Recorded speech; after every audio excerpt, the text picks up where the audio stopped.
Bamni waterfall ভাই অসম্ভব সুন্দর। বলি বামনি ওয়াটারফল দিয়ে উপরে উঠতে পারো না? তুমি কেদারনাথ যাবা, তুমি বৈষ্ণব দেবী যাবা? হ্যাঁ, পুরুলিয়াটিতে যারা আসবে সবাইকে বলবো এই জায়গাটা কিন্তু মাস্ট ভিজিট আমার তরফ থেকে। Good morning from Purulia. এই মুহূর্তে আমরা রয়েছি অযোধ্যা হিল টপে। গতকাল অর্থাৎ 26শে জুলাই 2026 ছিল রবিবার, আমরা এসে পৌঁছেছিলাম অযোধ্যাতে। আর গতকাল কিন্তু আমাদের এখানে পৌঁছতে অনেকটাই রাত হয়ে গেছিলো, তাই যে হোটেলটাতে আমরা রাত্রিবাস করছি সেটা কিন্তু আমি দেখাতে পারিনি। তো আজকের ব্লগটা আমি এই হোটেল থেকেই শুরু করছি। আমরা আছি ঠিক এখানটাতে, এটা হচ্ছে বিরসা মুন্ডা রিসোর্ট নামটা, এর হচ্ছে এন্ট্রান্স। সামনে কিন্তু সেভাবে কোনো বোর্ড নেই। আর এখানটায় রয়েছে একটা রেস্টুরেন্ট মতো, কিন্তু এখানটাতে তোমরা যদি কোনো জিনিসপত্র এনে যাও রান্না করে যাও তবে কিন্তু রান্না করে দেওয়া হবে। এখানে কিন্তু রেডি খাবার পাওয়া যায় না। Birsa Munda resort, Ayodhya hilltop. আর ওখানে কিন্তু ফোন নাম্বার দেওয়া রয়েছে। এই হলো রয়েছে রুম। এখানে রয়েছে 6 জনের থাকার ব্যবস্থা এবং 4 জনেরও থাকার ব্যবস্থা রয়েছে। টোটাল 4খানা রুম আছে এখানে। আর এখানে কিন্তু রয়েছে কটেজ। এগুলো হচ্ছে কটেজ, 1, 2, টোটাল 3টে রয়েছে পাশাপাশি কটেজ। এগুলো হচ্ছে নন এসি কটেজ। এদিকে রয়েছে এসি কটেজ। এখানে 2টো এসি কটেজ আছে, পাশাপাশি 2টো করে রুম আছে। এই একটা, এই যে ইয়েলো কালার সামনেটা, আর এই একটা। আমরা রয়েছি এটাতে। আর এই যে আমাদের গাড়ি। আর এখান থেকে সব থেকে বড় যেটা সুবিধা হলো, এই ক্যাম্পাসটা কিন্তু অনেকটাই বড় ভেতরটা। মানে 2 হুইলার 4 হুইলার যাই নিয়ে আসা হোক না কেন, এখানে কিন্তু পার্কিং করতে কোনো অসুবিধা হবে না। এই যে পুরো এরিয়াটা। বা চলো রুমটা তোমাদের একটু দেখাই। এই হচ্ছে আমাদের রুম। এটা এই একটা রুম রয়েছে, আর এই একটা হচ্ছে C2তে আমরা আছি। সামনে একটা এরকম বারান্দা মতো রয়েছে, এখানে বসার জায়গা রয়েছে। এখানটায় সকালবেলায় বসে বেশ একদম, আমি সকালবেলা ঘুম থেকে 5:30টার সময় উঠেছিলাম। অসাধারণ, কিন্তু বেশ পরিবেশটা খুব সুন্দর ছিল। তার কারণ হচ্ছে কালকে রাত্রিতে খুব বৃষ্টি হয়েছে এখানে, আর অনেকটা ঠান্ডা ছিল ওয়েদার। এই দিকটা কিন্তু এই কটেজগুলো এখান থেকে দেখতে খুব সুন্দর লাগছে। এই হলো আমাদের রুমটা। এটা এখানে রয়েছে একটা কিং সাইজের বেড। এই বেডে কিন্তু 3 জন থাকা যাবে। আমরা যেহেতু 4 জন এই রুমটার মধ্যে আছি, এখানে কিন্তু আমাদেরকে একটা ম্যাট্রেসও দিয়েছে যেখানে পেতে দিয়েছি। আর সেখানটা রয়েছে মিরর, আর এখানে একটা ছোটো টেবিল টপ রয়েছে। এটাতে কিন্তু এসি আছে। এই যে, আর এই হলো ওয়াশরুমটা একবার দেখিয়ে দিই। খুব বেশি বড় না, ছোটো ওয়াশরুম। এখানে ওয়েস্টার্ন টয়লেট রয়েছে, এখানে একটা ছোটো বেসিন রয়েছে, এখানে কিন্তু গিজারেরও ব্যবস্থা রয়েছে। তো এই ছিল পুরো রুমটা। যদি কেউ আসো বা হিল টপে যদি থাকতে চাও, এটা কিন্তু একটা অ্যাফোর্ডেবল প্রাইসে, মানে পকেট ফ্রেন্ডলি বলতে পারো। আমরা যেহেতু কম বাজেটে ট্রিপটা করছি, তাই কিন্তু আমরা এখানে এই হোটেলটা নিয়েছি। বাট এটা কিন্তু খুব আহামরি বলবো না, মোটামুটি মধ্যবিত্তের মধ্যে যারা থাকতে চাও কম বাজেটে, তাদের জন্য একদম ঠিকঠাক। আর এখানে কিন্তু খাবারটা পাওয়া যায় না। যদি তোমরা এখানে থাকো তাহলে কিন্তু তোমাদেরকে মানে বাইরের রেস্টুরেন্ট থেকেই খাবার খেতে হবে। দুগ্গা বেরিয়ে পড়লাম আজকে আমরা আমাদের গন্তব্যের উদ্দেশ্যে। পুরুলিয়াকে এক্সপ্লোর করবো, কোথায় কোথায় ঘুরবো সম্পূর্ণটাই ভিডিওতে দেখাবো। এখন আমরা প্রথমে যাচ্ছি ব্রেকফাস্ট করতে। আমাদের এই রিসোর্টটা থেকে সামনে একটা রেস্টুরেন্ট রয়েছে, ডিস্টেন্স 750 মিটার, সেখানেই যাচ্ছি। আমরা এসে গেছি যেখানে কালকে আমরা ডিনার করেছিলাম রাত্রিবেলায়, যে রয়েছে লেখা ন্যাশনাল হোটেল। এখানটাতে কালকে আমরা রাতে ডিনার করেছিলাম। খাওয়া দাওয়া কিন্তু সত্যি খুব ভালো ছিল। তার জন্য আমরা এখন আমরা সকালবেলা এসেছি ব্রেকফাস্ট করতে। খুব কম পয়সাতে কিন্তু ভালো খাবার এখানে পাওয়া যায়। খাবার অর্ডার করেছি, দেখাই। সকালে করেছি রুটি তরকারি, এখানে রয়েছে ডিম টোস্ট, আর এখানে এসেছে বাটার টোস্ট। কেমন রে, খাবার ভালো? আমাদের ব্রেকফাস্ট কমপ্লিট হয়ে গেছে। এখন আমরা যাচ্ছি আমাদের আজকের প্রথম ডেস্টিনেশন এক্সপ্লোর করার জন্য। আমরা প্রথমে যাব হচ্ছে আপার ড্যাম। হিলটপ থেকে এখানে আপার ড্যামের ডিস্টেন্স দেখাচ্ছে 5.6 কিলোমিটার, সময় লাগবে 12 মিনিট। আমরা যেহেতু মনসুন পুরুলিয়া একটু উপভোগ করতে এসেছি, তো আমরা ভেবেছিলাম যে কালকে হয়তো প্রচুর বৃষ্টি হবে, কিন্তু কালকে আমাদের 60 রাস্তায় কিন্তু আমরা একটুও বৃষ্টি পাইনি। বাট রাত্রিবেলায় কিন্তু মানে অসম্ভব মুষলধারে বৃষ্টি হয়েছে। আর ওয়েদারও কাল থেকে প্রচুর ঠান্ডা। আর এই মুহূর্তে আজকের আকাশের মেঘ কিন্তু মুখ পুরো ভার হয়ে গেছে, দেখো পুরো একদম মেঘলা আকাশ। রাস্তাগুলো সেই পাহাড়ি রাস্তা, আঁকা বাঁকা রাস্তা, আলাদাই একটা অনুভূতি। আপার ড্যাম থেকে আর 750 মিটার দূরত্ব রয়েছে। ঢুকছি আপার ড্যাম, এই হচ্ছে এন্ট্রান্স। এই যে আপার ড্যাম শুরু হয়ে গেল এখান থেকে। ভাই এই জায়গাটা কিন্তু মানে ড্রোন দিয়ে কিন্তু সেই ভিউ পাওয়া যাবে। ডান দিকটাতে কিন্তু পুরো উঁচু পাহাড়, বাঁ দিকটায় কিন্তু খাদ। এই মুহূর্তে দাঁড়িয়েছি ঠিক আপার ড্যামের সামনে, আর পিছনে রয়েছে আপার ড্যাম। হিল টপ ধরে এই রাস্তাটা ধরে কিন্তু আমরা আসলাম। এখানটা রয়েছে উঁচু পাহাড়, এখানটা হচ্ছে ভিউ পয়েন্ট। মানে এইখানটা রাস্তাটা অনেকটাই বড়, এখানে কিন্তু পার্কিং এর জায়গা রয়েছে। এই জায়গাটা একদম ঠিকঠাক পার্কিং করে তোমরা যত খুশি এখানে ছবি তোলো, ভিডিও করো।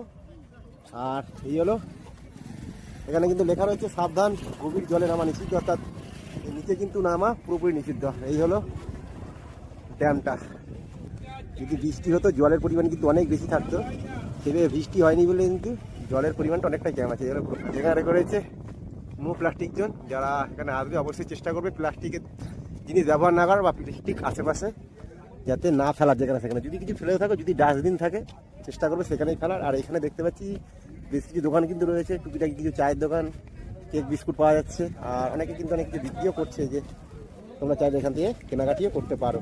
এখানে কিন্তু রয়েছে পুরোটাই খাদ, এই যে সবুজ অরণ্য দেখা যাচ্ছে, কত গাছ। আমরা বেরিয়ে পড়লাম আপার ড্যাম থেকে, এবার আমরা যাচ্ছি লোয়ার ড্যামের দিকে। এই রাস্তাটা কিন্তু সোজা যাচ্ছে লোয়ার ড্যামে। এই আপার ড্যাম থেকে লোয়ার ড্যামের ডিস্টেন্স 4.9 কিলোমিটার, সময় লাগবে 11 মিনিট। এই রাস্তাটা কিন্তু পুরো স্ট্রেট একদম, ভিউটা কিন্তু অসাধারণ, মানে খুবই সুন্দর।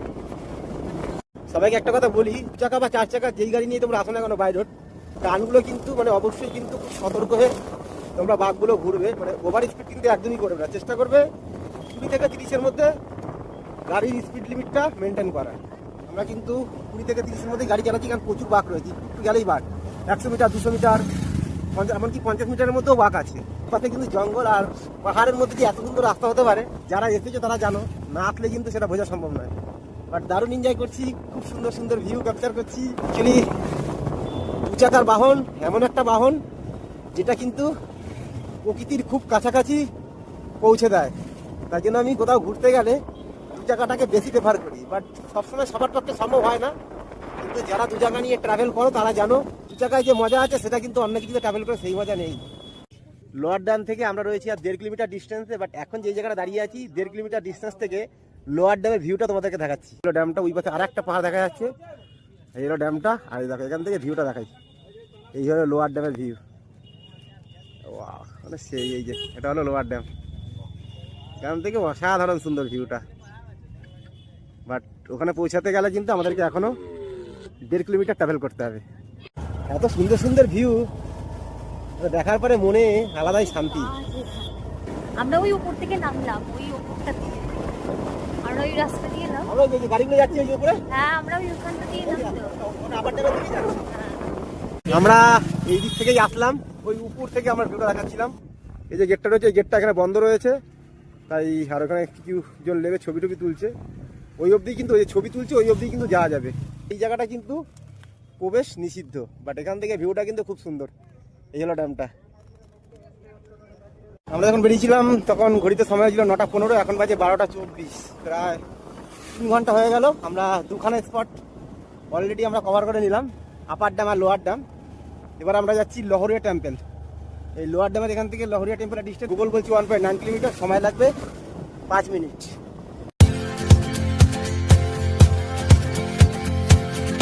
আমরা এদিক থেকে আসলাম, এই রাস্তাটা লোয়ার ড্যাম থেকে নামছে। এদিকে রাস্তাটা সোজা চলে যাচ্ছে বাঘমুন্ডির দিকে, এখানে বোর্ড লেখা রয়েছে বাঘমুন্ডি বাজার, চড়িশা, মুখোশগ্রাম এদিকে। আর এই যে বাদিকে একটা রাস্তা, এই যে রাস্তাটা আস্তে করে বাদিকে টানিয়ে ঢুকে যাচ্ছে, এটা যাচ্ছে লহরিয়া শিব মন্দির। রাস্তা সোজা নেমে যাচ্ছে লহরিয়া শিব মন্দির। এখন অ্যাকচুয়ালি যেহেতু শ্রাবণ মাস, আর আজকে হচ্ছে শ্রাবণ মাসের 2য় সোমবার, তাই না? আজকে এই মন্দিরেও কিন্তু এই শ্রাবণ মাসে প্রচুর ভিড় হয়। আমাদের এখানে তারকেশ্বরে যেমন এই সময়টা প্রচুর ভিড় হয়, এখানে কিন্তু শ্রাবণ মাসে এই লহরিয়া টেম্পলে প্রচুর ভিড়।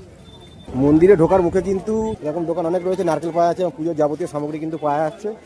যারা আসবে তারা কিন্তু এখান থেকে কেনাকাটি করে পুজো দিতে পারো। বাট আমরা আজকে পুজো দেবো না, কারণ এখানে কিন্তু প্রচুর ভিড় আছে। আমরা জাস্ট মন্দিরটা একটু বাইরে থেকে দর্শন করে আমরা চলে যাবো। এদিকে রয়েছে মেন মন্দির। যেহেতু শ্রাবণ মাস প্রচুর ভিড় রয়েছে, এখান থেকে সবাই যাচ্ছে জল ঢালতে। এই হলো পুরো মন্দিরটা, লহরিয়া বাবাধাম। যারা চাইবে তারা কিন্তু মানে লোয়ার ড্যাম থেকে খুব কাছে, একবার কিন্তু দর্শন করে নিতে পারো। এই শ্রাবণ মাসটা কিন্তু মানে আমার সত্যিই খুব ভালো যাচ্ছে, কারণ কি শ্রাবণ মাসের প্রথম সোমবারে আমি ছিলাম উড়িষ্যার লিঙ্গরাজ টেম্পলে। সেটাও কিন্তু একটা শিব মন্দির, যেখানে বিষ্ণু এবং শিবের পুজো একসাথে হয়। সেই ভিডিও কিন্তু আমি করেছি, চ্যানেলে ছাড়া আছে। আর আজকে শ্রাবণ মাসের 2য় সোমবার আমরা এসেছি পুরুলিয়া ভ্রমণে। আজকে 2য় সোমবার আমি রয়েছি পুরুলিয়ার লহরিয়া টেম্পলে, লহরিয়া বাবাধাম। লহরিয়া শিব মন্দির দর্শন করে বেরিয়ে পড়লাম। এবার আমরা যাচ্ছি মুখোশগ্রাম, কারণ এটা কিন্তু খুব সুন্দর একটা জায়গা।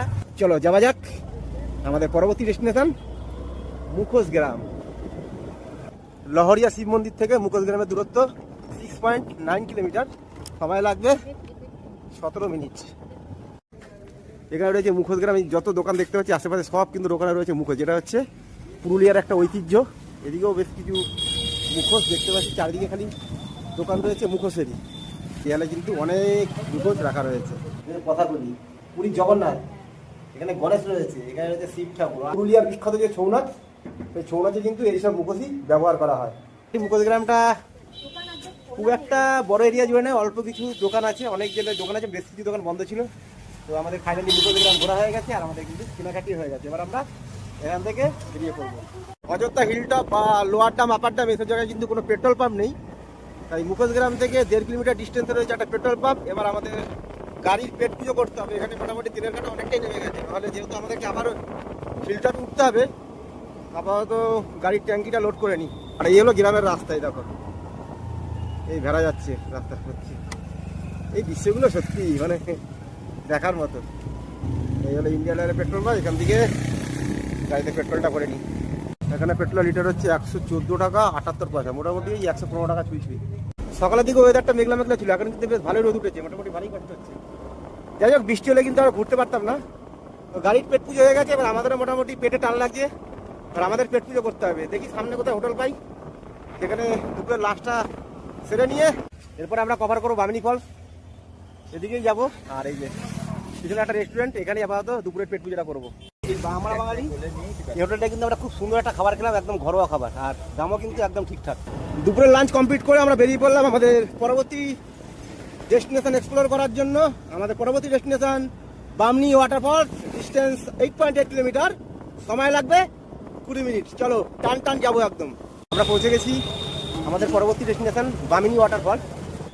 এখানটাতেই বেশি ভিড়, আমরা এদিক থেকে আসলাম, কত গাড়ি পার্কিং করা, বাবা প্রচুর গাড়ি পার্কিং করা, ভিড়ও সেরকম। আর এই হলো এন্ট্রি পয়েন্ট, বামনি ঝর্ণায় আপনাকে স্বাগত। 630টা সিঁড়ি নেবে একদম শেষে ওয়াটারফলসে যেতে হবে। পারবি? হ্যাঁ পারবো না। নামার সময় কিন্তু ফটাফট আমরা নেমে যাচ্ছি, কিন্তু ওটার সময় জানি না কি হবে। সিঁড়ি দিয়ে নামতে নামতে ধাপে ধাপে কিন্তু অনেকগুলো ওয়াটারফল আছে, কিন্তু ওপর থেকে জিজ্ঞাসা করলাম বলে 630টা সিঁড়ি, কিন্তু একদম নিচে যে ওয়াটারফলসটা আছে সেটা নামতে গেলে কিন্তু সিঁড়ির সংখ্যা অনেক বেশি। যত নিচে নামছি তত অ্যাডভেঞ্চার। এই হলো রাস্তা, এই সিঁড়ি আর এই জঙ্গলের মধ্যে দিয়ে দেখো এখান থেকে, মানে এইখানটাতে আমাদেরকে নামতে হবে। হ্যাঁ ওঠা মানে নামাটা খুব সহজ, ওঠাটা কিন্তু কষ্ট আছে। আমি দাঁড়িয়ে রয়েছি একদম বামিনী ওয়াটারফলসের সামনে, বামিনী ওয়াটারফলসের মেন ভিউ পয়েন্টে গিয়ে একদম নিচে চলে এসেছি। যতগুলো জায়গা কভার করলাম তার মধ্যে এইখানে কিন্তু সব থেকে বেশি ভিড়, শুধু জলের আওয়াজ শোনা যাচ্ছে শসা করে। সেই ভিউ সেই ভিউ। এই হলো ওয়াটারফলটা, ওপর থেকে লাভ দিই, পুরো ওপর থেকে দেখাচ্ছি বামনি ওয়াটারফল। কোনো এডিটিং নেই, পুরো ন্যাচারাল। পাহাড়ের উপর থেকে জল নিচে নামলে যে আওয়াজটা হয় সেটাই শোনাচ্ছি। এইখানে যারা এসেছে তাদের সবার পয়সা উসুল হয়ে গেছে। পুরুলিয়াটিতে যারা আসবে সবাইকে বলবো এই জায়গাটা কিন্তু মাস্ট ভিজিট আমার তরফ থেকে। যারা এসেছো তারা জানো এটা কতটা সুন্দর, কিন্তু যারা আসনি এই জায়গাটা একদম মিস করবে না। বামিনী ওয়াটারফল ভাই অসম্ভব সুন্দর। আমি বলছি পুরুলিয়াটিতে সব পয়সা তোমাদের এইখানেই উসুল হয়ে যাবে, কোথায় যাবে না, আগে বামিনী ওয়াটারফল আসবে। স্টেশনটা দেখো, সামনে দাঁড়িয়ে আছি। 4টে বাজে কিন্তু বামনি ওয়াটারফলসে ওপর থেকে আর নিচে নামতে দেওয়া হয় না। এখন বাজে ঘুরতে সময় 4:30। এই জায়গাটাতে দারুণ এনজয় করলাম, মানে পুরুলিয়া টিপে সেরা এনজয় করলাম এই বামনি ওয়াটারফলসে। নামাটা যতটা সহজ, খুব সহজে নামা যায়, কিন্তু এই যে ওঠার সময় কি কষ্ট, কি কষ্ট হচ্ছে। হ্যাঁ আমি কেদারনাথের প্র্যাকটিস করছি। কেদারনাথের প্র্যাকটিস কিছুই না ভাই, কেদারনাথের থেকে অনেক অনেক অনেক বেশি। আমি তো গেছি কেদারনাথ, আমার এক্সপিরিয়েন্স আছে। বলি বামনি ওয়াটারফল দিয়ে উপরে উঠতে পারো না, তুমি কেদারনাথ যাবা, তুমি বৈষ্ণব দেবী যাবা, হ্যাঁ চল কি কও যাবা? চল আচ্ছা চলো। বামনি ওয়াটারফলস পুরুলিয়া টিপে আমার এক দারুণ অভিজ্ঞতা, অসাধারণ সুন্দর জায়গা। নামার সময়টা কিন্তু খুব ভালো লাগবে। আনুমানিক 630টা সিঁড়ি আছে, কিন্তু সিঁড়ি থেকে নামার পরে নামার সময় আর ওঠার সময় মনে হচ্ছে হয়তো একটু বেশি হলেও হতে পারে। এটা হচ্ছে আনুমানিক হিসাব 630। তো সবাইকে একটা কথাই বলবো, পুরুলিয়া টিপে এই বামনি ওয়াটারফলস যারা কভার করতে আসবে, যাদের 11 নম্বরে জোর আছে, অর্থাৎ পায়ে হেঁটে যারা উঠতে পারবে তারাই কিন্তু একমাত্র আসবে, আদারওয়াইজ এসো না। কারণ পায়ে হেঁটে ওঠা ছাড়া কোনো অপশান নেই। কেদারনাথ বা বৈষ্ণব দেবীতে যেমন অপশান আছে, এখানে কিন্তু কোনো অপশান নেই। তাই তারাই নিচে লাভবে, একদম নিচে যে ওয়াটারফলস রয়েছে সেখানে লাভবে। যারা ওঠার সময়, নামার সময় পুরো ইজি, যারা ওঠার সময় 630টা সিঁড়ি কভার করে উপরে উঠতে পারবে। সবাইকে বলবো যারা পুরুলিয়াটিতে আসবে এই বামনি ওয়াটারফলসটা কিন্তু একদম মিস করবে না, অসাধারণ সুন্দর। বামনি ওয়াটারফলটা কভার করে ওপরে উঠতে কিন্তু অনেকটাই কষ্ট হয়েছে আমাদের, কিন্তু আমার খুব একটা কষ্ট হয়নি, কিন্তু তোর কষ্ট হয়েছে বল? বলবি না। হ্যাঁ। কষ্ট হয়েছে না? যাই হোক, কিন্তু যত বেশি মজা তত বেশি কষ্ট। এবার আমরা যাচ্ছি হিলটপের দিকে, এই রাস্তাটা সোজা হিলটপের দিকেই যাবে। যেতে যেতে সামনে পড়বে মার্বেল লেক। মার্বেল লেকটা হবে আজকে আমাদের পুরুলিয়া ট্রিপের শেষ ডেস্টিনেশন। রাস্তাটা যাবে মার্বেল লেকের দিকে এবং এই রাস্তাটাই সোজা হিলটপের দিকে পৌঁছে যাচ্ছে।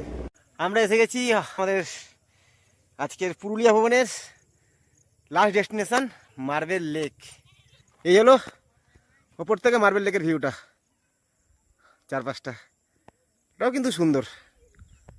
এইখানটা নিচে কিন্তু নামাজে অনেকেই নেমেছে, ওখানে ছবি টবি তুলছে, শ্যুট ফুট করছে। আর এই হলো পুরো লেকটা, চারপাশটা ঠিক এইরকম। পুরুলিয়া ট্রিপ আমাদের এখানে শেষ হলো, আর সেরকম কিছু দেখানোর নেই। পুরুলিয়া ভ্রমণে দুটো পার্ট রয়েছে। প্রথম পর্বে ব্যান্ডেল থেকে পুরুলিয়া কীভাবে পৌঁছালাম আর কী কী সাইট সিট করেছিলাম সেটা দেখিয়েছি। আর পুরুলিয়া ভ্রমণে দ্বিতীয় দিনে কোথায় কোথায় ঘুরে দেখলাম সেটা দ্বিতীয় পর্বে আমি দেখালাম।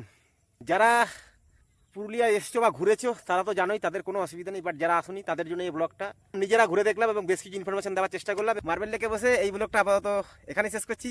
দেখা হবে নতুন কোনো গন্তব্যে, নতুন কোনো ততক্ষণ অবধি সবাই খুব ভালো থেকো, সুস্থ থেকো, টাটা।